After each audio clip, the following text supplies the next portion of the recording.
3D, 4D, 5D series का electronic विन्यास चंद मिनटों में आप कैसे निकालेंगे। आपको जैसे स्काइडियम, इटरबियम, लैंथनम का इलेक्ट्रॉनिक विन्यास निकालना है, तो आपको कुछ नहीं करना है। 4s में जो इलेक्ट्रॉनों की संख्या लिखी गई है, यही आपको फिलअप करना है और कोष को चेंज करना है। जैसे हमने 3D सीरीज़ के किसी भी एलिमेंट का यदि हम इलेक्ट्रॉनिक विन्यास लिखते हैं, 21, 22, 23, 24, 25, 26, 27, 28, 29, 30, इसका यही एटॉमिक नंबर होता है। तो यदि हम इसका इलेक्ट्रॉनिक विन्यास करें तो 3D1 4s2, 3D2 4s2। अब इसमें क्या आएगा, इसमें s में 1 आएगा और 3D में 1 इलेक्ट्रॉन और बढ़ जाएगा। बस यही ट्रिक को अप्लाई करना है, आप चाहे जिसका इलेक्ट्रॉनिक विन्यास करें। जैसे हमको कोबाल्ट का करना है, तो कोबाल्ट में 21 से लेकर के 30 तक इलेक्ट्रॉनिक विन्यास करते हैं। तो कोबाल्ट का परमाणु क्रमांक 27 होता है। जब 27 का इलेक्ट्रॉनिक विन्यास करेंगे तो 18 के बाद सभी आते हैं, तो 18 का तो हम आर्गन लिख दिए, तो आर्गन का इसका मतलब 18 हो गया। उसके बाद कोबाल्ट की जब चर्चा करते हैं तो 3D सीरीज का एलिमेंट है।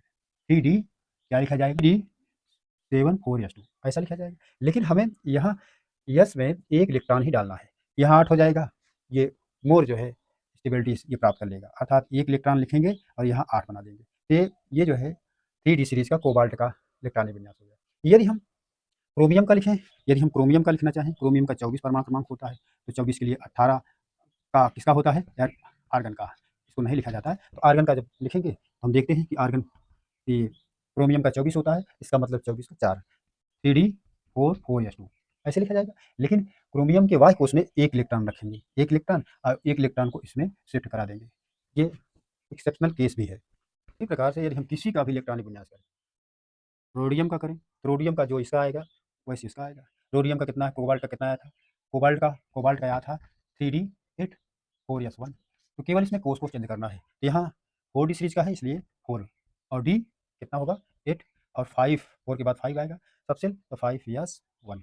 ये रोडियम का हो गया। मान लीजिए इरिडियम का करना है, ये इरिडियम का इलेक्ट्रॉनिक विन्यास कैसे करेंगे, केवल वही लिखना है, केवल बदलेगा क्या, कोष बदलेंगे। तो 5D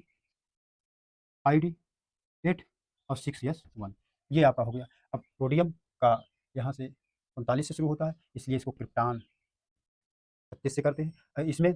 इसमें जिनान से शुरू करते हैं, जिनान का 54 होता है, अर्थात 57 से शुरू होता है, इसलिए जिनान। ये इलेक्ट्रॉनिक विन्यास हुआ। किसी का भी इलेक्ट्रॉनिक विन्यास, जैसे मान लीजिए इसका करना है, मैं यमयन, टेक्टोनियम और आरी का, तो मैग्नीशियम यमयन का इलेक्ट्रॉनिक विन्यास क्या करेंगे, इसमें देख रहे हैं, तो इसमें टिन आएगा अर्थात आर्गन आएगा, तो इसका इलेक्ट्रॉनिक विन्यास 3D5 और 4s2।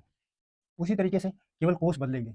इसका जब हम करेंगे टेक्टोनियम का, तो टेक्टोनियम का TC का जब हम 4D5 5s2, ये इलेक्ट्रॉनिक विन्यास। केवल इसमें हम देख रहे हैं कि कोष बदल रहा है। जो हमने ट्रिक दिया है कि 22 11 2 11 0 12, यस में इतने इलेक्ट्रॉन भरे जाएंगे, और बाकी जब हम इसका ट्रिक का हमको देखते हैं तो डी में n इलेक्ट्रॉन, उसके बाद यस में 1 या 2 इलेक्ट्रॉन, 1 या 2 इलेक्ट्रॉन भरे जाएंगे। इसी ट्रिक से हमने पूरा किया है, समझ में आया।